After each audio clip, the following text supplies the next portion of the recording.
Barnes & Noble, Union Square. Please give a warm welcome to New York Times best-selling author Kiley Reid and host of Poured Over BNN's Miwa Messer. Well, hello, New York. It is always nice to see you guys live in a store. I'm Miwa Messer. I'm the producer and host of Poured Over, and it is my great good fortune to be sharing a stage with Kiley Reid, who I have been looking forward to this. We confirmed this event like months ago, and I have been bopping around like a perky cheerleader, almost like I could have gone to the University of Arkansas, which I did not. I did not, and my colleagues can tell you I'm not really that perky. More importantly, I'm very happy to see you. And hey, New York, are you ready to come and get it? Okay. Sorry. Couldn't resist. All right, so we're back. Such a Fun Age was 2019, which suddenly, because it's pre-pandemic, feels a really long time ago. It was a different time. Yeah, it really was. I want to talk about how we got to Millie and Agatha and Kennedy and Colleen and Rylan. And who am I missing? Oh, Jenna and Peyton. There's a lot of characters. Tyler. Yeah, but I like all of these characters. Okay, Josh maybe. Okay. I have some feelings about Josh. But how'd we get here? It was before Such a Fun Age even came out. So What? I had finished Such a Fun Age and sold it in between my first and second year of grad school. And I didn't want to waste grad school. Like, I'd had a job before, and I knew, like, you should write something while you're here. And so I started interviewing students of mine 10 months before Such a Fun Age came out. I knew I wanted to write about young people and money. That's all I knew. And then I read the book called Paying for the Party, How College Maintains Inequality. It's written by two sociologists, and they interviewed women in a Midwestern dorm for 5 years and tracked their finances and their outcomes and their socioeconomic background. And I just loved the premise of these academic women interviewing these young women. And so I pretty much just did that and interviewed some of my students and Starbucks workers and anyone who would talk to me. And that's where we started. I remember a lot of the press from Such a Fun Age where you would just come out and say, well, I really do want to make people cringe as they read. And cringe in a good way, right? Like, you guys have read Such a Fun Age. You know what I'm talking about. But I don't know if it's me or you. I was cringing a lot less. I was just wide-eyed as I was reading because I was like, I guess we're going to have this conversation about money, aren't we? Because that is kind of the last thing. Like, I know things about my friends that I love them, but I don't maybe need to know all of that. But we don't talk about money. We do not talk about money. Really? So I love the idea that you have planted yourself firmly in the place where we are going to have this conversation. I love talking about money. I know. I was raised in Boston. You know, we duct tape our shoes and we don't talk about what we drive and things like that. But I want to talk about these women, and I want to talk about actually the generational shift, right? So we've got Agatha the professor, we've got Millie who's an RA, and then we've got this layer of students. And you do that thing that you do when you open a book. We're right there. No one opens a novel like Kiley Reid. And Agatha is interviewing Tyler, Jenna, and Casey about their feelings about marriage. And I'm thinking, it's 2023. We're still talking about marriage. Okay. And yet, you had me from the first sentence. So can we talk about the structure and how you decide this is what we're going to do? I mean, weddings and money, that's a way to open this book. I did think that I would start with an interview. I love first chapters that combine people who wouldn't normally be together. And I think that your first chapter is teaching your reader how to read your novel. There's a lot of overhearing and gossiping, and I think you're telling your audience this is about gossip here. But I did do a lot of throat clearing. I wrote an 80-page RA orientation scene, and I deleted all of it. It was really painful. But sometimes you have to do that to understand who these characters are, and you have to find the best place to drop in, and that just wasn't it. So I started with the interview scene. I felt like we were showing you a lot of characters, and I slowed down a bit with Millie. That's typically what I think works for me. So your editor passed me a manuscript, I can't even remember when. Was and it I like read 50 pages. It was so long. it was not what you guys are experiencing now. But I did read the opening twice because I was just like, okay. And the voice was there. And I mean narrative voice, right? Like, I mean, we have a cast in both books, and there's overlap. I mean, there's overlap in thematically, but I was so happy to hear your voice in my ear again. And I was like, oh, right, it's been a minute since we've been here. It's been a minute. And the New York Times called this out. I thought this was kind of funny that Julia May Jonas called this out. The brand names thing. You know who else pulled off the brand names thing in a book like a couple decades ago? American Psycho, right? Like that was it was a tool in American Psycho, and I'm like, okay. I was having a tiny moment. And then I realized I'm being introduced to these college kids, and my freshman year in college was a while ago. And I may not remember much of it. And I really like these kids. Good. I'm so glad. I like them too. And there are satirical elements within my writing, but I did not want to make fun of college kids in this. I think that's super lazy and uninteresting. And a lot of my students were really bright and clever, and they were also sometimes racist. Like, people are all of those things at the same time. And so this was just showing young people in their dorms at the top of their intelligence one minute, right, making huge mistakes the other times. And yeah, that was the goal for me. They're babies. 19 is baby. Yeah. I mean, luckily I don't really remember the things I didn't know when I was 19, but oof, I am a card-carrying adult now. Yes. I can do all sorts of things, including laundry and pay my bills. But it really is driven by women. This is really, and it's not a single sex. I mean, there's two men, I think, and it's not that I don't like men or anything. This is a book about buying things. This is a book that's majorly about consumption and what we do when we're alone and the things that we buy and what they say about us. I think that women have the opportunity to buy a lot more things than men for the most part, and they're marketed a lot more things. Like, Target is a big part of this book. When you walk into Target, that big section that's like, are you going on like a book club or a ladies' night or whatever? There's all of these things that are like, buy this, you woman. And so I think that that's why I gravitate towards more women, because when it comes to buying things, that's who's buying a lot of things. Yeah. I will totally own the fact that I just did do a buy online at Target for a vacuum cleaner. I just showed my age right there. I'm just like, my vacuum cleaner died. I really don't want to have to go through all of it. I just really want the thing. Can I please just give you my American Express? Tyler and Peyton and Kennedy are the roommates. Jenna and Carrie are Tyler's friends. All of them have very distinct voices. Yeah. And yet, regionally, it's not like one kid's from California or one's from Baltimore or one's from Boston. They're all from roughly the same area. They're at a state school. They've had similar experiences for the most part. Yep. And yet, every one of these women is distinct. That was really important to me. There is a homogeny within college towns. When I lived in Fayetteville for a year, young women would walk down the street in the exact same outfits. And I was like, oh, there must be an event. And then the next day I was like, there must be another event. What's going on?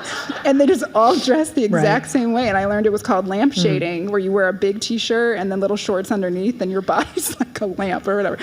So I wanted them to have the same cultural aesthetics, because a lot of my students spoke in the same way that I thought was really interesting. When I would tell them, hey, can you say more on that? A lot of them would say in the exact same way, oh my gosh, I hate telling about this. And I think that's why I made the book. There was something so tender and specific and delicate in the way that they said that. And I wanted to figure out how to make characters who had that culture but were very, very different. Jenna is obscene in her comparisons. Like, if anything wrong happens to her, she's like, wow, I'm like in the Indian Removal Act or whatever. And it's like, no, you're not. Casey is really academically driven. She's one from Alabama. Tyler is mean, and Tyler is the one kind of true working class character, but she has so much cultural cachet and knows how to wield her power that she kind of avoids any scrutiny over that. Yeah, there's a lot of young people in here, but I hope they're distinct. Tyler wants a puppy. And that carries a lot of weight. But I love that that's the detail, right? That's how I know I'm reading you. Okay. Because you find those little details and I'm like, okay, Tyler wants a puppy. Oh no, Tyler wants a puppy, full stop. This will come into play. And part of these women and being around these young women and this idea of a flattening of culture, right? Like algorithms may have a little more to do with our lives than we would like them to do or would like to pretend that they don't, kind of thing. But these women are genuinely who they are. You know, cell phones are not necessarily driving their interaction. Social media isn't driving. They're in and out of each other's dorm rooms. They're in and out of each other's sidewalk. There is a physical connection there, but they're still really lonely and a little isolated. And the way you talk about loneliness and the way you talk about individuality is really hard to do without sounding patronizing, which you never do. How are you constructing those voices? How are you keeping these kids straight? How are you letting them be themselves on the page? Because you do still kind of have a point to make. I mean, you're writing a novel for a reason. Yes. I think it was the different avenues that loneliness can take that shaped a lot of the characters. I thought Kennedy's a young transfer student from Iowa, and she has a secret, and she's just having a really hard time making friends. I thought she was going to be a smaller part of the novel until I started writing about her being alone in her dorm room and the gross things that she likes to do, like pick at the plaque in her teeth and do whatnot. Kennedy came from this book I read called Monoculture, How One Story is Changing Everything, written by F.S. Michaels. It's a book that is all about capitalism, but she doesn't call it capitalism. She calls it the economic story. And she talks about how economics filter into every different part of your life. And she has this chapter where she talks about capital tells you, like, you're a rational human being and everyone is a rational human being and every decision that you make is rational because that's why you chose it. But the markets are more like one of those really good Chinese restaurants that have like 400 things on the menu, and you have gotten 3 or 4 things, and you're like, oh no, this is my favorite. But that doesn't mean that it's actually the best choice for you. It's just the one that you've always chosen. And I was really obsessed with the idea of too much choice paralyzing Kennedy and her not knowing, should I go to an improv group or is that for losers or can I do this? And I wanted to explore the economic story within the world of a dorm. So then it was like, okay, so what's the commodity? And I think it's friends. Yeah. So that's what I used here. And it was all of those people's relationships to friendships that made me heighten their characteristics.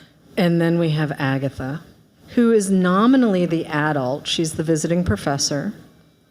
Her personal life is a little messier than she would like it to be. She really would like things to fit in their nice little boxes. And I have to say, as much as I understand sort of where she was coming from, you're not judgy because you're creating this world and you're living with these people and you're writing. I was a little judgy when it came to Agatha.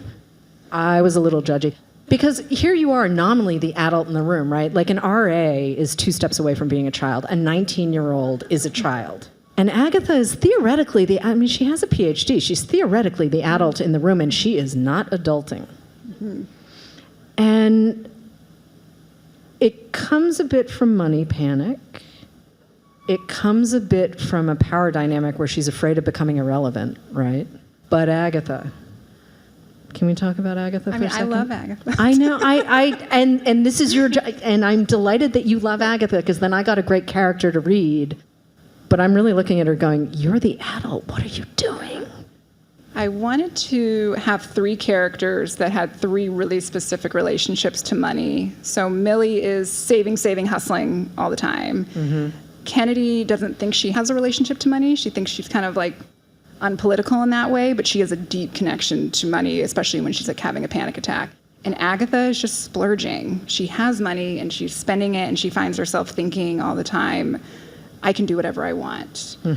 I'm really interested in the way people use geographic locations as like a get out of jail free card and saying, well, this is not Chicago, this is not New York, so what I do here doesn't matter as much. And she definitely does a lot of that. Agatha has a sophistication that's kind of like what you think like a professor is like when you're 10, you know? Right. And Millie definitely sees her and says, oh, this person knows how to be an adult. And that doesn't always happen. Millie's 24. We're going to cut her some slack. Yeah.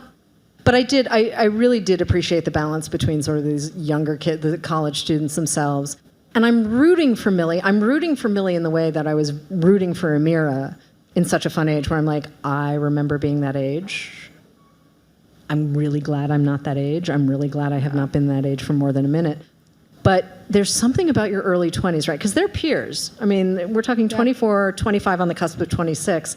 And it's that moment where you're like, I'm supposed to be doing something more, and you have no idea what that means. Yeah. No idea. And I love these women. Okay. I really, really, but you put them in a little bit of a pressure cooker, both of them. Millie was not born from Amira. Okay. But Amira is incredibly not careerist. Right. And Millie is like, what can I do? How can I serve you at any moment? I think if they were roommates, they would hate each other. Oh, completely. So No. much. No. But I do like the idea of exploring two women who are doing it completely differently and still really struggling in their 20s when they're supposed to be having so much fun. It's a really interesting way, I think, of looking at power, too. I mean, we talk about sort of how power represents its, like who gets to write power in fiction or in movies or in television, right? Like, and what are definitions? Like, here we're in the White House and this is power, or, you know, here we are flying a jet, this is power. Power, too, can pop in really quiet ways. And somewhere along the line, culturally, we started to say, well, if it's a small domestic thing, you're not writing about power, right? Like, I've used this example before, but in The Opening of the Hours by Michael Cunningham, you know, there's that section set in the 1950s in Pasadena, and we're in a kitchen, and clearly this woman is not having a good go at life. But essentially, Cunningham's writing about power. Who has it? Who gets to be a person, right? And she's essentially like making a cake for her son in her kitchen, and she hates her life. I'm actually quite sure I would not have wanted to be a housewife in 1950s California, or 1950s anywhere, right? So to see Millie and Agatha and what that relationship looks like, and then Millie and these kids are not always respectful of Millie. I had a couple of moments with Tyler and Jenna where I was like, Yeah. I'm judging you. Yeah. You can. I welcome any judgment. I think, Not you, them. No, of course, I understand. No, I understand. I think that what attracts me to these worlds and what sets me up to write about these characters is understanding that in Such a Fun Age, the big crime is not how Alex treats Amira. The big crime is that Alex can affect Amira's healthcare, Right. and she shouldn't be in charge of that as one person or anyone. And here with Millie and Agatha, Millie is an RA, a very popular role for people. I was an RA for a year as well, and it offers room and board, and I think I got $700 a semester, which at the time I was like, this is great. Now I'm like, oh my God, that was nothing. If Millie didn't have to fight for room and board, if Millie didn't have to jump all those circles, the idea of Agatha potentially exploiting her wouldn't even be an option. So when I'm working within the parameters and I highlight the actual like wrongdoing, it's really easy to let my characters just kind of do whatever they want. Yeah. Yeah, but I love the way they do it. I just judge them while they're doing it. I mean, I try to keep my Boston in a box. I don't always succeed. That's really... I want to work in some questions, though. Part of the fun when we do stuff in New York, too, I am so shouting you out, Robert. You just have to get over it. Robert Jones Jr., the author of The Prophets, is here. Oh, my God. Oh, my God. Oh, yeah. Don't worry. So I'm reading his index card first, and directly as it is written, because it entertains me. Dearest Kiley, first of all, Sally sibling, congratulations on the New York Times review. Second, please explain to this audience how you wrote a whole new amazing novel while also being a new mom. Because how? And there's a smiley face at the bottom. Can I have that? Yes. I did it barely. I was pregnant for this one, and I mean, I always cry when people write those acknowledgments to like the little one in them at the time, but it's like the most tender thing ever. I love being a mom, and so a lot of this was written in the middle of the night after pumping and whatnot. I do think having a baby reorganizes your cosmology of the world a bit. And it was a very nice thing to say, okay, well, if my baby's healthy, I should just make all the choices I want in this book because nothing else really matters. And so, yeah, writing with the baby is great. Yeah, everyone should have a baby. That's what I'm saying. Yeah. No. No, don't. She's right. Miwa's right. No one should. Maybe ask a few people. No, some of us are happier to be aunties. Like, some of us are totally down with the auntie. But we also need the aunties. Yeah, see, everyone needs people who don't have kids around. Someone's got to teach them how to swear. Yes. No, really, that is kind of my role. But anyway. This book is a lot about power dynamics in academia. How does this reflect real-world problems, and what do you hope readers take away from it? Okay, I have lots of minds about this.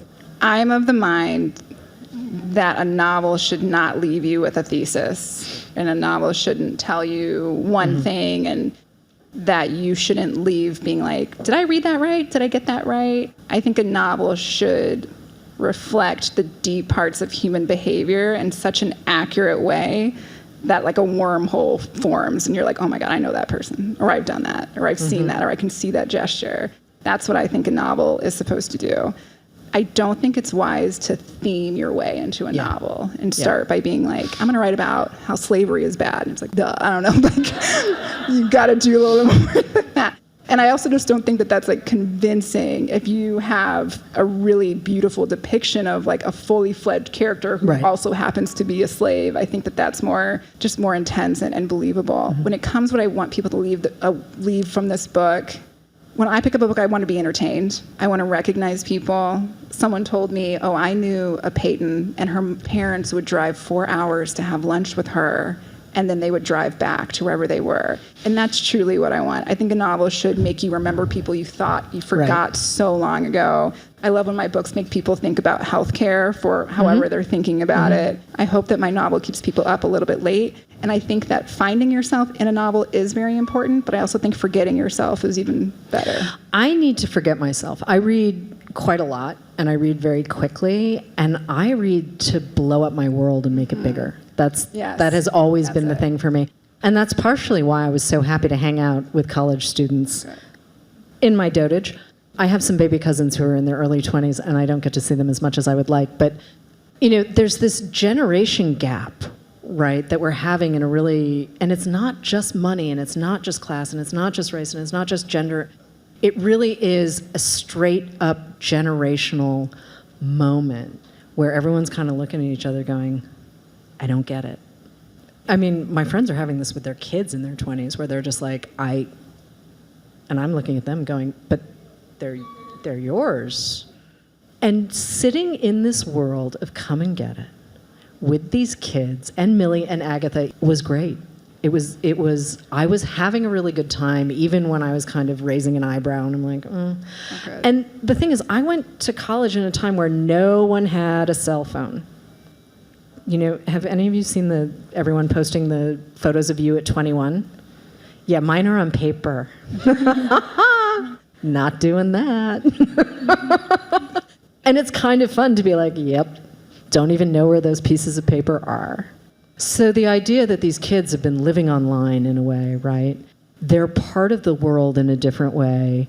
Agatha kind of is limited in her understanding. She's like, this woman is at a college campus thinking no one's going to read Teen Vogue because her friends won't. Yeah. That's a moment where I was like, oh boy, you need to get out of your own way. Yeah. And I totally understand why you like her. And I will say, I came around, but I was judging a couple of things. She did, like hiding out in a college student's room and taking notes, right? So you can write on. That's a little creepy. Okay, so yes, but I did do a little bit of that when I was okay, all right, come on. I'm kidding. I asked full consent. Yeah, no, well... And that is where our similarities diverge. And we know to do that, right? Like, we know to ask for... I'm sorry, yes. I grew up in the 90s. We were wolves. We were raised by wolves. Pick your metaphor, we were barbarians. I mean, we did not have good judgment. Of course. What I wanted to play with a little bit is Agatha is taking the words of young people and using them without their consent and profiting menially. She doesn't really need the money. Yeah. And there's Millie, who makes a new cool friend, and Millie's taking her friend's words and positioning them as their own. One thing I think is really interesting is just like who can use who else's words and who can write about who else. Like all the time we like listen to songs by pop stars, and they're terrible, and we know exactly who they're about, and we're like, that's fine. It's very strange, and whose words belong to who is an area I think is really interesting. I also don't even like to have the location finder on my phone. And I've got friends who are just like, oh, yeah, well, my partner's on her way. I can see where she is on my phone, and I'm just kind of doing this, going, have I turned all of that off? Yeah. And it's that extension of, like, where am I in the world? Who am I in the world? What are my words? What do I sound like? Who's allowed to represent me, right? And I don't know, are we losing sense of who we are as people because of that? Like, question. I mean, are the edges really blurred? Because we're so used to living online, right? And I mean, I like being able to check in for a flight on my phone. I don't have to stand on a line. It's great. You go right to but there's other stuff where I'm like, oh yeah, I'm not putting, no one needs to know that. No, there's not a single person. Yeah. And like, these kids are navigating a space, right? Where the adults aren't really great at adulting. I mean, Millie really wants this house. And when I was 24, buying a house was just not a thing that I was ever going to think about. So what does that money mean? What does that house represent? Like, what's she looking for that she's not getting anywhere else? So Millie, I want to take it back to understand Millie. She wanted to go to University of Arkansas. Her father works in a university in Missouri, and she could go there for much less, but she loves Arkansas, and she wants to make it happen. So she lives there for a year and gets in-state tuition by working as an innkeeper in a coffee shop. So she already feels like she's a little bit late when she starts. And then she's going through her junior year, and her mom gets sick, so she goes home for a whole year. So now she's 24, and she's a senior, and she's like, oh, I'm so old, I'm almost dead practically. How am I gonna get through college? I think that Millie, after a year of watching HGTV, sees homes as this superficial symbol of adulthood. And she's like, this is what I need to correct the 2 years of lateness that I just had. Millie is someone for whom hard work has always paid off. And the idea of not doing it is more terrifying than doing it. And I think in real time, she understands that sometimes people get things from not working hard. And sometimes your really hard work is not rewarded in the way that you want it to be. And if Millie does, this is not giving an ending away or anything, I think the thing to remember is if she does everything perfectly, she's never going to own an apartment in Chicago. Her world is very limited too. It is, but she doesn't want to be in an apartment in Chicago. And I really would hope, because obviously we have stores around the country, right? Like we have stores in tiny places and big places, and not everyone wants to live on a coast in a city. Not everyone wants the apartment and friends, right? And we need to keep having that conversation. And I think that's so important with this book, because these women are actually okay with where they are. They like it. It's home, it's community. And I think we need to expand. It's like when we talk about class, it's like, well, there are multiple levels in this conversation. Which level are we speaking to, right? Fayetteville's a really easy place to love. It's probably my favorite U.S. How did you end up there? You went for a year. I just walked on over. No, I'm kidding. My husband had a job opportunity there, and I had just had 9 rejections from graduate school. And he said, do you want to come and try again? And I said, sure. So that's what I did. So I worked at a coffee shop, and I wrote for a little magazine, and I applied to graduate school, and I lived there for a year. But Fayetteville is wonderful, and it makes total sense to me that Millie wants to live there. I think that the geographic question is why I reject the campus novel premise a tiny bit when people say, so you did a campus novel. And that's 100% correct. This takes place in a campus. I think it's a bit more intimate, and I think dorm novel fits more of the vibe, because this novel isn't concerned at all with grades or academia. But I think tell me if you feel this way, I think when I think campus novel, I think Ivies, which is like 2% of the population or something of who goes to school. Most people are at state schools like Fayetteville. I think Ivies and murder and drunk adults. Yes. Mostly drunk adults, actually. I want to be told a story. I want to meet people that I might not otherwise meet, some of whom I will judge and then come around to because I'm human. But the energy in this book, it sits in conversation with Such a Fun Age, because you obviously have created both of these. You're pushing us to have conversations about money and class and transactional friendships in a way that no one else has been really prepared to do. And that's part of the fun for me of reading you, because I'm like, where's Kiley going to push me to go now? What am I going to think about that I wasn't going to think about earlier because of you? So can we talk about creating these worlds? I've got lots of questions about craft in my lap. I am not ignoring your questions, guys. When you're starting a new project, do you start with the story and find the underlying themes along the way, or do the themes directly inform the story? Neither. I'm not sure. When I started this one, I feel like the first 6 months is just listening and reading and interviewing people and figuring out what I want to write about. I read an entire book on animal law, and I used none of it. It was devastating. It was so boring. But I was like, something is here. It wasn't. I just listen for the first 6 months and see where I'm pulled to. I do like plot a lot, and so I do start to write out my plot and what I think is going to happen. But if things are going too much according to plan, I know something's wrong. It never goes according to plan in the beginning. I write on hand a lot. That's usually in the beginning. And then when something is okay, it goes into a Word doc, and we just keep going like that. So the person who asked the question about plot, I feel like Kiley just answered that. Yes? I hope so. I don't know whose question, because I didn't ask you guys to sign your questions, but how did you feel once you finished the final draft of this book compared to Such a Fun Age? When I finished Such a Fun Age, I've written other novels before, but that was the first one I was really proud of. And I was still figuring it out. I was at Iowa. It felt like a do or die situation. I knew when graduate school ended, I needed to go back and get a job and things. And so that felt really like pressury. For the last 6 weeks of Such a Fun Age, I wrote for 8 hours a day in my room, and my husband would put like little bowls of soup in the door, and I would grab them and go back inside. And when I finished, I went downstairs and I said, I think I'm done. And he said, I love you so much. You smell so bad right now. And I did. It was just such an intense feeling with Such a Fun Age. I think I knew more about the editing process with Come and Get It. Yeah, and so it didn't feel like a once, like I'm done right now situation, because I knew how much the cover would play into it, and I wanted to see what my editor had to say, so it didn't feel the same way. I would say it's similar to when I realized what I wanted the ending scene to be, which I feel really strongly about. And so, yeah, that felt pretty nice, yeah. Dialogue. Okay, I know I keep saying the phrase, one of the great pleasures of reading Kiley Reid, and one of the great pleasures of reading Kiley is your dialogue. Thanks. And I need to talk to you about playwrights for a second, because I know you studied acting, and I know we have lots of great influences, including Paul Harding, which I'm a fan of Paul's. I'm a fan. He's a good dude. He can really write.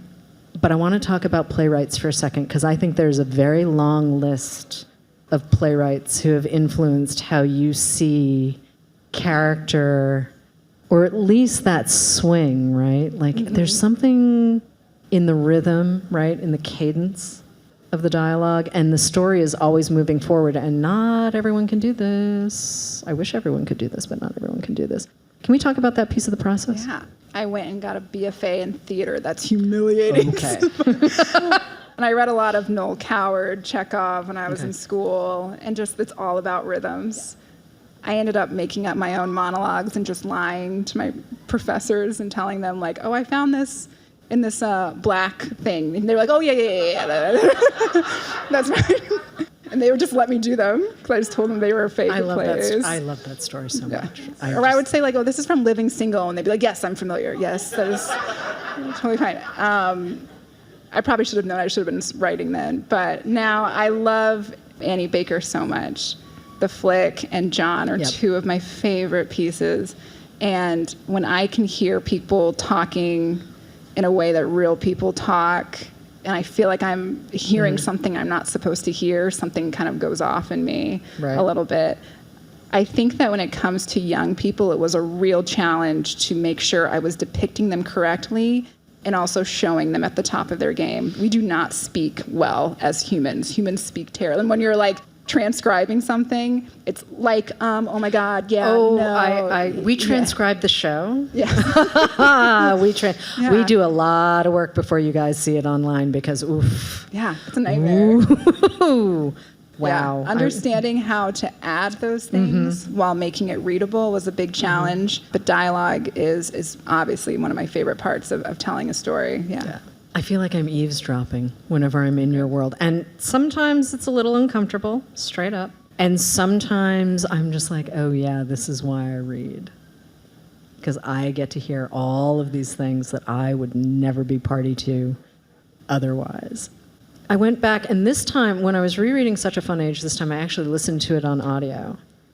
So it was slightly different, because I felt like it was still your voice, but then I had an actor reading a lot of it. And Alix, who I keep wanting to call her Alex. Thank it's you. Really Thank you. I got to call her Alex. I'm so sorry. Alex felt sadder and lonelier to me on this read than the first time I was kind of like, oh, sweetie, you'll figure it out. But this time I was like, you're not okay. It's not that I'd forgotten about Kelly, but he has a couple of moments closer to the end of the book where I was like, oh, dude, you are not Prince Charming. Like, what? What is... And it was great to be back in the world, but have a new experience of it. And I think that's really important when you're reading, right? Like, I don't always get the luxury of rereading as much as I would like. I do reread a lot when I'm prepping for a show. But have you ever gone back to your own work and thought, wait a minute, where did that come from? Not too often. Okay. I went on when I sold Such a Fun Age, I was on a writer's retreat, which was terrible because I got barely any service. So my agent would call and say, okay, here's the update, and then the phone would cut out. It was terrible. So I reread some things that I wrote there because I just had too much in my head. Right. And it was a little painful. I think this is probably why I don't have like a tattoo or anything, because I just feel like the things that I write 4 years ago, I just kind of move on a little bit. I think that there are threads of my interests there, but I just get into a new project so quickly, and the way that I would approach something just becomes really, really different. But also, Such a Fun Age was set in, what, 15, 16? It was 15. 15. So, I mean... This one's in 17, so not too far. But still, 15 and 17 from now feel like it was a really long time ago. So, in a way, and not historical... Okay, technically the 80s are now historical fiction, and I'm just offended by that. I'm just so offended by that. And, Alex sort of maneuvering as a proto-influencer, right? She's got a blog. I'm like, oh, right. And there were blogs. Yeah, but we did get a generation of writers out of that, right? Like, people started their careers. We had women who created entire kind of brand empires, right, based on blogs. And now it's like, oh, right, the world is really, really different. And I like the idea that I can sort of dip back into a period that I experienced and see it differently each time. Like, I don't want the same experience every time I dive back into something. I want to be surprised. I want to learn something new. Like, I don't know everything. Yeah. I'm glad she seemed a little lonelier, too. Yeah. I think Alex gets a really bad rap. I think she's such a scapegoat for so many people. I mean, when I was on tour, it was just white women being like, she's awful. Me, yeah, that's good, the fun part. That's the really fun part of the lecture, and you're just kind of staring and going, yeah. Okay. It was a lot of like, well, our nanny actually is part of the family, and so it's like different. We're just like, whatever. And like, here's the thing about Alex, though. She makes a lot of mistakes, and I'm showing a person within a 4-month span. Right. That's all I'm showing. Right. But the thing about Alex, I think people should remember, is she never messes with Amira's coin, ever. Right. Amira's always paid on time, and that was it. If I can tell you, look, when I was nanny for 6 years, all the time, people trying to mess with my money, and that's the way that like really hurt someone. Yeah. All the time, someone would say, how much do you charge? $14 an hour. Okay, and they go to pay me. $11 an hour, right? Nope. It's 14. Are you sure? Like that to me, like there's steps, and people love to put Alex in this box, but I think she's a lonely, lovable person, probably because she's in my book. Well, but also Amira is always clear too that it's a job. It is a job. Amira has a much clearer vision of what's happening in this transactional relationship than Alex, and it's because Amira's got a better grounding. She has her friends. She has clearly her family that she may not see that much, but she knows where she is in the world. Yeah. And she's not trying to reinvent herself. She may not know what she wants to do for work, but that's okay. Audience question, though. 5 years on, if you were to predict the future of Amira of Such a Fun Age, what do you envision for her? I have clocked out on that. Okay, fair enough. I'm kidding. But I don't think it's like fair to the read. Is that weird? Like, No, it's not weird. It's not weird at all. It's almost like when a book puts a real person on the cover. I'm like, no, that's my job to think about like what they look like. Like, do not tell me, because I'm gonna imagine someone like probably like way hotter, or like whatever it is.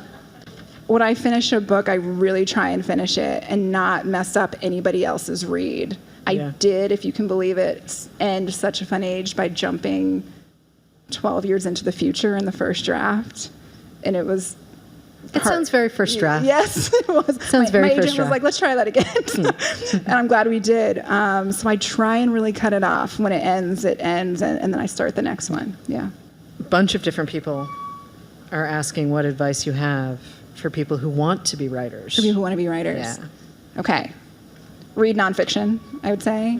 I have so many students who say, no, I'm so weird. No one's into the things I'm into. I'm so weird. And I'm like, no, someone's like dedicated their whole life to doing a thesis project on like whatever you are interested in. And you have the internet and you can go and find these people. Reading nonfiction, I think, is huge. If you are interested in a professor who studies jealousy or soul cycle, I don't know, I would try and go find them. And something I did all the time in terms of like finding work was I would go and find the professor, and their CVs are always up, and I would look at their syllabus and see what they assign to their students in certain classes, and I would read those.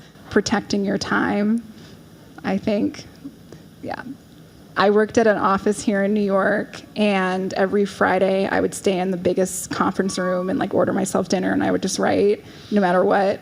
And friends were mad at me, and they would say like, why? Like nothing is due, or like, but I'm having and I just felt very strongly that if I left for one thing, I would leave for anything, and I just had to protect those Friday nights because I had a full-time job, and that was all I could really do. Yeah. Protect that time. Put your phone away. Just put it away. Like, even if you're not writing anything, just put your phone away. Just put it on airplane mode. It always strikes me. I spend a lot of time with writers at different, sort of points in their career, right? And like, not everyone is super established, and the work has to come first, and otherwise, it's just not going to happen. And that's the thing where I'm watching people at all different levels, and some people write faster than others, and some people I'm just going to be really, really patient. And I'm going to be really pleasantly surprised when I see the thing. And then other times I get a manuscript and I'm like, oh, hi. Okay. But the work gets done, right? Yeah. I am going to read this question, former BNN barista.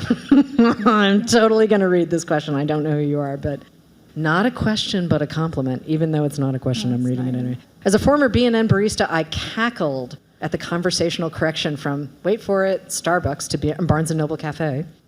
Relatable. And then also, what good is a pencil without an eraser? I'm sorry, I didn't buy the pencils. I have a jar of pencil. I actually have like an electric pencil sharpener on my desk, and I drive people nuts because I'm constantly sharp. I like a sharp pencil when I'm working. And especially if I'm marking up a galley, like I don't want ink bleeding through, so sorry. All right, before I let you go, because we do have lots of folks who want to get their book signed, I have a quick question. Book came out a couple of days ago. How many of you have already devoured your copy? Yeah, I knew, right? It was totally worth it, wasn't it? Is it it's one of the best books you've read in a while, right? Yeah, I'm watching these heads nod. Okay. Because I had a really good time with it, and I've read it twice already, so. Super nice. Sorry, I have a nice life. What are you hoping readers take away from Come and Get It? Beyond, like, the entertaining piece and hanging out with these characters. Okay. This is bear with me. I'm here. Oh, are you kidding me? Okay. Do you remember the Olympics in 1996? No, but I like where this story is going. It was in Georgia, and it was Carrie Strug. Yeah. And it was the Fabulous Five, Fantastic Five, I can't remember. There's something that happened then that I think about now a lot with my writing. Okay. Everyone was watching it. Everyone was watching Carrie Strug in that moment, which is like complicated for its own reasons, but everyone was watching it. That doesn't happen anymore because of the way TV works, because of the way time is, and like you don't have the service and everyone's watching things at different times, but everyone knew, and you could just say to someone and they would know what you were talking about. I think that the novels that I want to read and write achieve that everyone knows what that is in just a second, when you can see a gesture and suddenly the novel like infiltrates your world a little bit. And you're like, oh, I know exactly what that is, but I've never thought of it that way. Those are the moments that I really just want to achieve with people, whether it's the way that you feel with embarrassment or your reaction to a certain set of numbers when it comes to money. I'm trying to create a weird community portal within the reader. I don't think it's weird. I totally get what you're talking about. I'm going to take weird out of the equation because I think that's part of how we change the conversation about money and about class and about us. So like, we don't have to judge those words, right? Like you're doing a very cool thing. Like you made a world, right? Like world building shouldn't be relegated just to sci-fi or just to fantasy. Like world building is a thing that happens in literary fiction too. And honestly, all of you guys know this, right? You're all readers. You know what I'm about to say. You know when the world is not working, right? You know. And you're kind of like, I'm done now. Thank you very much. Bye. Gotta go. And it's like, why can't we have the insight and the characters and the hard conversations about money and class and race and all of the stuff that is not always comfortable? Why can't we have that and beautiful sentences? And then we read Kiley and we get those things. Thank you. All right, so we have a book signing piece. So I'm going to say thank you again for coming. And we are poured over. And Kiley Reid, thank you so much.